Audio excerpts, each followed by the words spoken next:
Welcome back to another exciting video from the Dave TV YouTube channel. Today, I'll be showing you how to download the Moonlight app. This application will be downloaded using the browser. This browser method will be effective for anybody with an Android OS TV. So your Android should be running an Android operating system, and if your TV is running an Android operating system, any browser you use will work well. In my case, I'm going to use a Google browser. So I'll click on it to get in, and I'm going to search for Moonlight. Click on the search bar and type in Moonlight. Yes, I'm fast.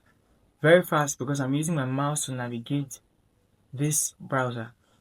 Now, click on the link that has play.google.com out of the variety of links you see. When you click on it, you'll be redirected to the page where you could install it. If it's your first time, you're going to be asked to log into your Google account. This is very important. Log into your Google account and then proceed to click on the install button. After installation, this app will be available in your app library.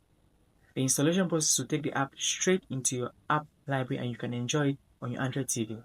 If you found value in this video, I'd like you to subscribe, like it, and I'll see you in the next video.